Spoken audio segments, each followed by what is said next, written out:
Well, it's all over here at Oceanside Ice Arena with the ASU D2 hockey team winning this one 21-1 over the College of Canyons out of Southern California alongside Megan Plain. I'm Noah Friedman. Arizona State lost to Lindenwood by 1 goal. I don't see the offense as being a situation that they have to deal with that's a concern because, they scored 21 goals to open up the season against College of Canyons. I see the defense being a problem, and I see goaltending maybe being a problem. David Amon's been doing pretty well, but he gave up that last-minute goal to Lindenwood, so maybe Ryan Seltenreich might get some reps. So I think that Arizona State's offense is going to be chugging along. And Cal State Fullerton, the Titans, are coming into town. That'll be on October 31st at 10:15 p.m. That's a late start. Spooky, right, for Halloween. And then on November 1st, they'll get it going at about 4 o'clock. So what can we look forward to with Cal State Fullerton? Eric Alvarado has done a really good job tonight. He has stopped pucks in the crease. He has done a great job with that defense. That defense has been becoming very alive lately. Gerardo,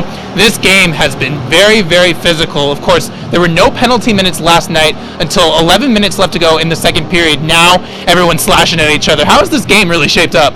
How he tried to play it in, and that one's no good. And Utah State, 1-on-2. Here comes Higgs. Higgs down the left side, and a big stop there by Inglis.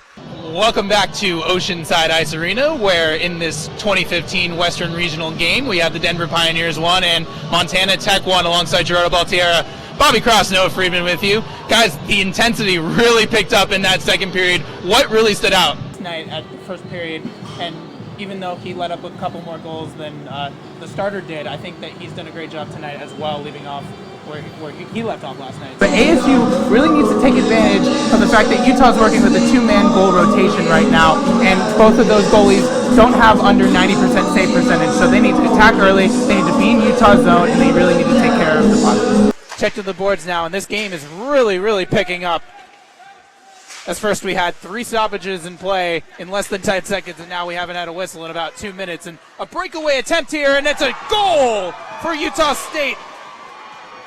Well, UConn is coming in at 6-11-2. You know, this isn't the team that has an NCAA pedigree like their D1 team does. They don't play at the XL Center like the D1 team does. They have to travel across the country to Arizona State, take on a team that's won 25 games this year. I think that ASU is going to have an easy match. ASU on their last road trip in California, they outshot their opponents in goals 24-2. So I expect ASU to have an easy time against 3 goalies on UConn's roster that have given up close to 4 goals per game.